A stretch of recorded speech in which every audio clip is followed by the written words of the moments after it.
우리는 살아가면서 어떤 의무는 평생 따라붙는다고 믿습니다. 부모가 된 순간부터 자식을 위해 사는 게 당연해졌고, 누군가의 자식으로 태어났기에 부모를 공경해야 한다는 것도 너무나 익숙한 이야기처럼 들립니다. 하지만 그 당연함이 누군가에겐 무거운 짐이 되어 마음을 짓누르고 있다는 생각 해보신 적 있으신가요? 성묘를 가지 않는 자식이 밉고, 명절 때 연락도 없는 아이가 서운해 불쑥 찾아온 분노를 감출 수 없던 어느 아버지가 계셨습니다. 70을 넘긴 나이에 자식 셋을 다 키워내고 아직도 혼자 제사를 모시는 그는 명절 아침에도 혼잣말을 내뱉습니다. 그래도 와야 되는 거 아냐? 조상이 뭘 그리 무서워서 안 오는 거야? 그의 눈가에 고인 감정은 단순히 서운함이 아니었습니다. 삶의 마지막에서 느끼는 외로움이었고, 한 세대가 지켜온 질서가 점점 무너지는 것을 바라보는 막막함이기도 했습니다. 그리고 그런 마음으로 나를 찾은 그는 조심스럽게 말했습니다. 요즘 애들은 조상을 안 챙겨. 어떻게 그런 걸 당연하게 여길 수 있지? 그 말이 섞인 감정들을 들여다보면 답답함보다는 섭섭함보다는 이해받고 싶은 마음이 더 크게 느껴졌습니다. 하지만 나는 이 질문을 곱씹어 보게 됩니다. 정말 요즘 젊은 사람들은 조상을 모시는 게 싫은 걸까요? 아니면 그 속에 우리가 보지 못한 다른 마음이 숨겨져 있었던 건 아닐까요? 오늘 우리는 요즘 젊은 세대가 성묘를 피하고 제사를 멀리하고 조상을 기리는 문화를 점점 내려놓고 있는 이유를 그들의 입장에서 천천히 들여다보려 합니다. 이유를 알게 된다면 그들의 선택이 이기적인 것이 아니라 또 다른 형태의 사랑과 표현일 수도 있다는 것, 그 사실을 함께 느끼게 될지도 모릅니다. 첫 번째 이유는 바로 삶의 여유가 없다는 것입니다. 요즘 젊은 사람들 정말 바쁩니다. 바쁜 정도가 아니라 말 그대로 쫓기며 삽니다. 아침엔 눈 뜨자마자 회사의 단체 채팅방 알림이 울리고, 지하철 안에서도 이메일 탑장을 하고, 점심시간엔 겨우 밥 한 끼를 때우고, 퇴근 후에도 업무 보고서를 마무리하느라 저녁을 걸러버리는 날이 다반사입니다. 주말조차 온전히 쉴 수 없습니다. 자격증 공부, 부업, 대출 갚을 돈 마련을 위한 알바. 그래서 명절이 다가오면 누구보다도 힘들어합니다. 장거리 이동, 교통체증, 새벽부터 벌어지는 가사노동. 그 모든 걸 감당하기엔 이미 몸도 마음도 너무 지쳐 있습니다. 누구는 이렇게 말합니다. 그래도 조상인데, 그래도 부모님인데 시간 내야지. 하지만 생각해보세요. 그 그래도라는 말 속엔 감정보다는 의무만 남아있진 않았는지. 삶이 고단한 사람에게 조상은 위로가 되어야 하지, 또 다른 부담이 되어선 안 됩니다. 젊은 세대에게 성묘는 감사함의 표현이 아니라 해야만 하는 의무가 되어버린 순간 마음에서 점점 멀어지기 시작한 겁니다. 무릎 꿇고 절을 하며 고개를 조아리는 전통, 그것이 마음을 다해드리는 인사가 아니라 그저 형식만 남은 의식으로 느껴졌다면 그들은 그 형식 너머의 진심을 새로운 방식으로 표현하고 싶었을지도 모릅니다. 어떤 딸은 조용히 말했습니다. 아빠, 저는 성묘를 못 가도 할아버지 제사날엔 꼭 사진 보면서 인사드려요. 그건 몸은 못 갔어도 마음만은 여전히 머무는 다른 형태의 성묘일지도 모릅니다. 예로부터 형식에 집착하면 그 속에 담긴 정신을 잃게 된다. 공자의 말입니다. 성묘는 몸으로 하는 행위가 아니라 마음으로 기억하는 일입니다. 삶의 여유가 없는 젊은 세대가 마음을 다하지 않은 것이 아니라 마음을 표현할 방법이 우리와 달랐던 것뿐이라면 그들을 조금 더 따뜻하게 바라볼 수 있지 않을까요? 우리가 이어받은 방식과 그들이 새로 만들어가는 방식, 그 둘이 충돌하지 않으려면 먼저는 이해가 필요합니다. 두 번째 이유는 가족 간의 갈등과 상처입니다. 가족이란 이름 아래 다 이해하고 다 참아야 한다는 말 많이 들어보셨죠? 하지만 그 말이 꼭 정답이었던 건 아닙니다. 어릴 적부터 명절이면 늘 싸움이 났던 집, 누가 제사 음식을 준비하느냐, 시댁이냐 처가냐를 두고 눈치를 주고받던 어른들, 술잔이 오갈 때마다 불쑥 튀어나오는 험한 말들, 그 속에서 자란 아이들은 명절이라는 단어만 들어도 속이 답답해졌다고 합니다. 한 남성의 이야기를 들려드릴게요. 그는 20살 이후 한 번도 성묘에 가지 않았습니다. 제사에도 얼굴을 비추지 않았고 명절 때는 오히려 혼자 여행을 갔습니다. 사람들은 그를 폐륜이라 욕했습니다. 조상을 무시한다. 가족을 버렸다 말했지요. 하지만 그는 어릴 적 명절의 기억을 이렇게 이야기했습니다. 고모는 늘 큰 소리로 엄마를 무시했어요. 아빠는 술 취해 나와 동생을 혼냈고 외할아버지는 엄마를 주방에서 하루 종일 부려먹었어요. 그 기억이 명절이라는 이름으로 반복됐습니다. 그리고 결국 그는 스스로 말했습니다. 저는 그 자리에 가면 사람이 아니라 어릴 적 상처가 됩니다. 우리가 말하는 가족은 무조건적인 사랑이어야 한다고 생각하지만 사실 어떤 가족은 서로에게 깊은 상처가 되기도 합니다. 성묘를 가지 않는 이유가 게으르거나 무관심해서가 아니라 그 공간이 고통스러운 기억의 장소라면 그 선택은 그 사람이 치유일지도 모릅니다. 또 어떤 젊은 여성은 결혼 후 첫 명절에 남편 집안의 제사를 겪으며 눈물을 삼켰다고 합니다. 하루 종일 쉴 틈 없이 상을 차리고 치우고 절을 하고 말 한마디 잘못하면 며느리가 예의가 없다는 소리를 들어야 했습니다. 그녀는 말했습니다. 그 자리는 조상을 기리는 자리가 아니라 저에게는 생존의 자리였어요. 우리는 종종 명절이니까 참아야지, 가족이니까 받아들여야지라는 말을 너무 쉽게 합니다. 하지만 그런 말들은 때로는 상대의 고통을 무시하게 만들기도 합니다. 사람은 누구나 자신이 아팠던 자리로 다시 돌아가고 싶지 않습니다. 그게 아무리 조상을 위한 자리여도 그 속에 담긴 가족의 차가움이 몸을 얼게 만들었다면 그 자리를 피하는 건 자연스러운 본능입니다. 사람은 사랑받는 자리에서 비로소 누군가를 기릴 수 있습니다. 가족이라는 틀 안에 무조건을 넣기보단 이해와 배려가 먼저 들어갔더라면 상처받은 마음도 성묘라는 이름 아래 조금은 덜 아팠을지 모릅니다. 공자는 이렇게 말했습니다. 효는 예로 시작되지만 진심으로 완성된다. 형식이 전부가 아닙니다. 마음을 주지 않는 예는 차라리 없는 것만 못합니다.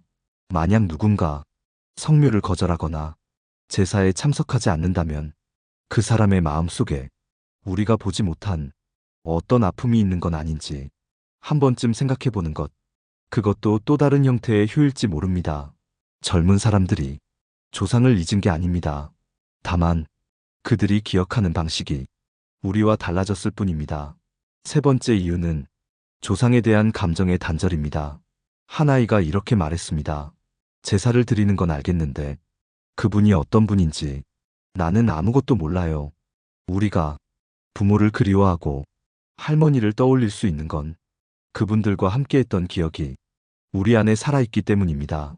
하지만 증조할아버지, 고조할머니, 그 위에 조상까지 올라가면 사진도 이야기도 남아있는 것이 거의 없습니다. 그저 제사상에 올리는 음식과 돌아가신 날짜, 그리고 누구의 누구였다는 말뿐. 이름조차 낯선 그 이름 앞에서 젊은 세대는 고개를 숙이지만 마음까지 담기진 못합니다. 어떤 젊은 부부는 결혼 후 첫 제사를 지낸 날 서로 마주보며 속삭였다고 합니다. 저분이 어떤 분인지 당신은 알고 있어? 몰라. 우리 아빠도 그냥 어릴 때부터 하던 거니까 그냥 하는 거래. 그 말 속에는 의무만 있고 기억은 없었습니다. 기억이 없는 추모는 머물 자리가 없습니다. 요즘의 젊은 세대는 감정이 연결되지 않는 일엔 쉽게 몰입하지 못합니다. 진심이 중요하고 의미가 중요하다고 믿기 때문입니다. 조상을 모시는 행위가 단지 해야 하니까 하는 것으로 느껴질 때 그들은 의문을 갖기 시작합니다. 왜 이걸 해야 하지? 나는 누구를 위해 절을 하는 걸까? 그 질문에 어른들은 종종 답하지 못합니다. 그냥 원래 그런 거야. 우리가 이렇게 살아왔어. 하지만 그 설명은 그들에게 설득이 되지 않습니다. 어떤 할머니는 손자가 제사날 오지 않자 화가 나서 손자를 야단쳤습니다. 네가 어떻게 그런 식으로 조상을 무시할 수 있니? 예의가 없구나 정말. 그러자 손자는 조심스럽게 말했습니다. 할머니, 그분이 어떤 분인지 할머니가 이야기해 준 적 없잖아요. 사진도 없고 추억도 없고 그냥 제삿날만 있는 사람이에요. 그 말을 듣고 할머니는 한참을 가만히 앉아 있었습니다. 그리고 며칠 뒤 사진첩을 꺼내 할머니는 손자에게 자신의 아버지 이야기를 들려주기 시작했습니다. 어릴 적 함께 냇가에서 물장구 치던 이야기, 겨울이면 손난로 대신 손을 꼭 잡아주던 따뜻한 손길, 어머니 몰래 엿을 사주시던 웃음 가득한 얼굴. 손자는 그 이야기를 들으며 처음으로 궁금해졌다고 합니다. 그분의 묘지엔 무슨 나무가 심어져 있어요? 다음엔 같이 가면 안 될까요? 이야기가 만들어준 감정의 다리는 끊어진 줄 알았던 조상과 후손 사이를 다시 잇는 힘이 되었습니다. 기억 없는 예는 형식에 불과합니다. 그러나 감정이 담긴 기억은 세대를 넘는 진심이 됩니다. 맹자는 이렇게 말했습니다. 조상을 기리는 것은 자신의 뿌리를 잊지 않기 위함이다. 그러나 뿌리를 보려면 그 나무의 향을 먼저 기억해야 한다. 조상을 모시는 전통이 점점 희미해지는 시대, 우리가 해야 할 일은 그들에게 예를 강요하는 것이 아니라 그 조상이 어떤 사람이었는지를 이야기해주는 일일지 모릅니다. 그렇게 감정이 닿을 때 그들은 기꺼이 마음을 열 것입니다. 네 번째 이유는 삶의 가치관이 달라졌기 때문입니다. 예전에는 집안의 뿌리를 지키고 가문의 전통을 이어가는 것이 삶의 가장 큰 가치 중 하나였습니다. 어른의 말에 복종하고 가족이 함께 모이는 것이 곧 도리였고 그것이 사회의 질서를 유지하는 방식이기도 했죠. 하지만 지금 젊은 세대는 삶의 방향이 전혀 다릅니다. 그들은 이제 관계보다 개인을, 형식보다 진심을, 전통보다 의미를 더 중요하게 여깁니다. 한 젊은 여성은 결혼 후 처음 맞는 명절에 시댁에서 제사를 지낸 뒤 혼자 조용히 울었습니다. 나는 오늘 하루 종일 절을 하고 상을 차리고 그분이 누구인지도 모르는 채 묵묵히 앉아 있었어요. 그녀가 힘들었던 건 그 행위 자체가 아니었습니다. 그 모든 시간이 의미 없이 지나갔다는 느낌이 그녀를 가장 아프게 했습니다. 무엇을 위해, 누구를 위해, 왜 이걸 하고 있는지 누구도 말해주지 않았기 때문입니다. 요즘 젊은 사람들은 형식의 의미가 없다고 생각하면 그것을 유지하는 것에 에너지를 쓰지 않습니다. 그 대신 더 현실적인 가치에 집중합니다.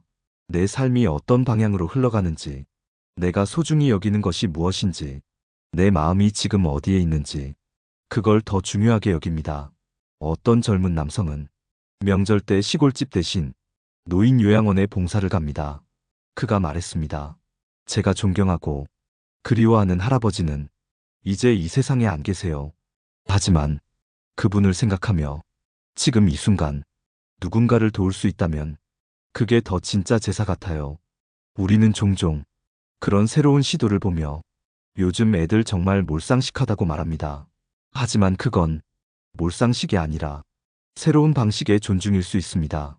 전통은 지켜야 할 대상이기도 하지만 때론 삶의 방식에 따라 바뀌어야 할 대상이기도 합니다. 옛사람들도 시대에 따라 제사의 형식을 바꾸었습니다. 고려시대의 왕은 자신의 조상 제사에 일부러 생략을 두었고 조선시대 중기 이후엔 불필요한 격식을 줄이자는 논의가 유학자들 사이에서 꾸준히 있었습니다. 그들은 형식보다 정신이 중요하다는 걸 이미 오래전부터 알고 있었던 겁니다. 오늘의 젊은 세대가 조상을 향한 존경을 다른 방식으로 표현한다면 그 방식 또한 존중받아야 하지 않을까요? 노자도 말했습니다. 돈은 흘러야 하며 고이게 되면 썩는다. 조상을 기리는 그 마음이 형식 안에 갇혀 진심을 잃어간다면 우리는 무엇을 진짜로 전하고 있는 걸까요? 진심을 담은 방식이라면 그것이 절이든 편지든 그림이든 기도든 그 어느 것이든 충분한 예가 될 수 있습니다. 젊은 세대가 삶의 방식을 달리한다고 해서 조상을 잊은 것은 아닙니다. 그들은 단지 자신에게 맞는 방식으로 마음을 표현하고 있을 뿐입니다. 그 진심을 우리가 먼저 이해하고 인정해 줄 수 있다면 세대의 벽은 조금씩 허물어질 수 있습니다. 다섯 번째 이유는 경제적 부담입니다. 제사란 단순히 절 한 번 올리는 일이 아닙니다. 시장에 가서 장을 보고 과일이며 고기며 생선을 사고 다듬고 삶고 굽고 여러 사람을 위한 음식을 준비해야 하며 제사를 지낸 후에는 그 음식을 나누고 치우는 일까지 이어지지요.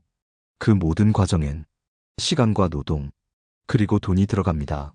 요즘 젊은 세대에게 이 모든 것은 큰 부담이 될 수밖에 없습니다. 직장인 어씨는 첫째 아이 돌잔치를 앞두고 제삿날이 겹쳤다는 이유로 큰아버지로부터 전화를 받았습니다. 네가 이제 장손이니까 제사상은 네가 준비해야지. 하지만 어씨는 둘째 아이도 막 태어난 데다 수입도 넉넉하지 않았습니다. 월세와 대출이 빠져나가고 나면 한 달 생활비조차 빠듯했지요. 그는 말했습니다. 조상을 공경하고 싶은 마음이 없진 않아요. 하지만 그 마음을 매번 돈으로 증명해야 한다면 그건 사랑이 아니라 짐이에요. 많은 젊은 부부들이 제사를 피하고 성묘를 거절하는 이유는 단지 마음이 식어서가 아니라 현실적인 부담이 너무 크기 때문입니다. 장 보는데 수십만 원, 음식 준비에 하루 이상, 거기에 교통비와 시간까지. 명절을 보내고 나면 몸도 마음도 지갑도 바닥이 됩니다. 그들은 점점 생각하게 됩니다. 내가 지키고 싶은 건 사람이지 형식이 아니야. 더 이상 돈과 시간을 쏟아가며 형식만 남은 제사를 감당할 여력이 없어진 겁니다. 그럼에도 불구하고 조상을 생각하지 않는 건 아닙니다. 어떤 부부는 제사 대신 부모님의 이야기를 아이에게 들려줍니다. 이분이 우리 할아버지야. 전쟁 때 가족들을 위해 밤새 걸어가셨던 분이지. 아이의 눈이 반짝입니다. 진짜 할아버지 멋있다. 그 한마디가 제사상 100번보다 더 깊이 조상을 기억하게 만듭니다. 형식보다 중요한 건 바로 기억이고 사랑입니다. 우리는 때로 효도란 이렇게 해야 한다. 제사는 반드시 이렇게 지내야 한다는 고정관념에 사로잡혀 있습니다. 하지만 사람마다 상황이 다르고 마음의 표현 방식도 다릅니다. 중요한 건 그 마음이 진심에서 우러나왔는가이지요. 조선 후기 실학자 다산정약용도 제사의 간소화를 주장했습니다.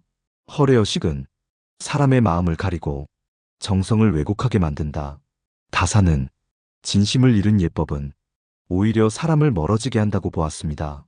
지금 젊은 세대도 바로 그 다산의 말처럼 불필요한 형식을 줄이고 마음을 담는 방식에 집중하고 있는 것입니다. 경제적 여유가 없다고 조상을 등진 것이 아닙니다. 그들은 자신이 감당할 수 있는 방식으로 최선을 다해 그 기억을 품고 살아가고 있습니다. 우리가 해야 할 일은 그 노력을 비난이 아니라 이해와 응원으로 바라보는 일입니다. 지금까지 5가지 이유를 들여다봤습니다. 삶의 여유가 없어서, 가족과의 상처가 깊어서, 감정이 이어지지 않아서, 가치관이 달라져서, 경제적 부담이 커서. 이유는 달라도 그 안에 담긴 마음은 결국 하나로 이어집니다. 사랑하지만 표현할 수 없는 마음, 잊고 싶지 않지만 다른 방식으로 기억하고 싶은 마음입니다. 우리는 종종 예를 갖추지 않는 사람을 무례하다고 생각합니다. 하지만 예란 결국 마음을 담기 위한 그릇일 뿐, 그 그릇이 상대의 삶에 맞지 않다면 다른 모양을 찾는 것도 충분히 예가 될 수 있습니다. 한 어머니가 아들의 결혼 후 첫 명절을 앞두고 말했습니다. 우린 제사 지내지 않을게. 대신 그날 할머니 사진 앞에서 가족끼리 밥 먹으면서 이야기하자. 아들은 묻습니다. 엄마, 그게 진짜 괜찮은 거야? 어머니는 웃으며 말합니다. 응, 난 그게 더 좋아. 그분도 그렇게 우릴 편하게 보시길 원하실 거야.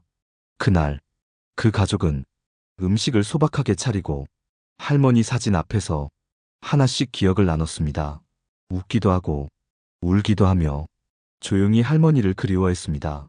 제사상은 없었지만 그 자리는 누구보다 정성 가득한 추모의 공간이었습니다. 우리는 이제 스스로에게 물어야 합니다. 내가 지키려는 것이 진심인지 형식인지, 그 진심이 다른 사람에게도 닿고 있는지. 젊은 세대를 향한 비난보다 그들의 삶을 이해하려는 시선이 먼저여야 합니다. 자신의 방식대로 조상을 기리는 사람들, 묵묵히 사진 앞에서 손을 모으는 사람들, 옛 이야기를 꺼내며 마음을 나누는 사람들, 그들 모두 조상을 잊지 않기 위해 애쓰는 사람들입니다. 한 젊은 여성이 자신의 SNS에 이렇게 썼습니다. 오늘은 할아버지 제삿날. 못 가서 죄송하지만 지하철에서 조용히 할아버지 사진을 꺼내 인사드렸어요. 할아버지, 저는 잘 지내고 있어요. 그 짧은 글에서 누구보다 깊은 그리움이 묻어났습니다. 예전에는 손을 모으는 모습이 효였고, 이제는 마음을 나누는 방식이 효가 되었습니다. 공자는 말했습니다. 진심을 잃은 예는 허례가 되고, 진심이 담긴 행동은 예가 된다. 조상을 잊은 시대가 아닙니다. 그저 표현하는 방식이 달라졌을 뿐, 그 다름을 받아들이는 순간, 우리는 세대가 이어지는 진짜 길을 찾을 수 있을지도 모릅니다. 마지막으로 묻고 싶습니다. 우리는 지금 무엇을 기억하고 어떻게 사랑하고 있나요? 그 질문에 서로의 답을 들어주는 것, 그게 가장 따뜻한 예 아닐까요? 이제 마무리할 시간입니다. 오늘 우리는 요즘 젊은 사람들이 왜 성묘를 피하고 조상을 기리는 전통에서 한 걸음 물러나게 되었는지, 그 이유를 5가지로 살펴보았습니다. 첫째, 바쁜 삶에 쫓기며 성묘를 감당할 여유조차 없다는 현실. 둘째, 명절마다 되살아나는 가족 안의 깊은 상처와 아픔. 셋째, 감정과 추억이 단절되어 의미 없는 의식처럼 느껴지는 조상의 존재. 넷째, 개인의 삶과 의미를 중시하는 새로운 가치관의 변화. 다섯째, 경제적 부담이라는 무거운 현실의 무게. 하지만 이 모든 이유에도 불구하고 한 가지는 분명했습니다. 젊은 세대는 조상을 잊지 않았습니다. 단지 그들을 기억하는 방식이 우리와 달라졌을 뿐입니다. 우리는 이 다름을 인정하는 데서 세대 간의 갈등이 아닌 연결이 시작된다고 믿습니다. 이제는 이해가 필요합니다. 가르침보다 들어주는 자세가 필요합니다. 예를 갖춘다고 해서 마음까지 전해지는 것이 아니듯, 조용히 그리워하는 누군가의 방식도 그만큼 귀하고 정성스럽다는 걸 우리부터 인정해야 합니다. 어느 가족은 명절이면 제사를 지내지 않고 함께 한 끼 식사를 하며 각자의 방식으로 조상을 기억합니다.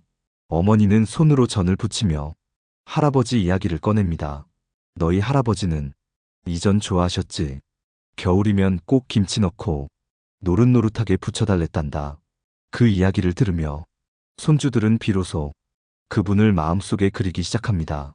누구는 그날 혼자 산책하며 나무 아래 묵념을 하기도 합니다. 누구는 SNS에 사진을 올리며 감사를 담아 짧은 글을 적기도 하지요. 그 모두가 조상을 향한 마음입니다. 오늘 방송을 통해 조상과의 연결이 형식이 아닌 마음임을 조금이나마 느끼셨다면 그것으로 충분합니다. 사람의 마음은 때로는 강요보다 따뜻한 이해로 열립니다. 세대의 차이는 시간의 거리일 뿐, 그 거리는 공감으로 얼마든지 좁힐 수 있습니다.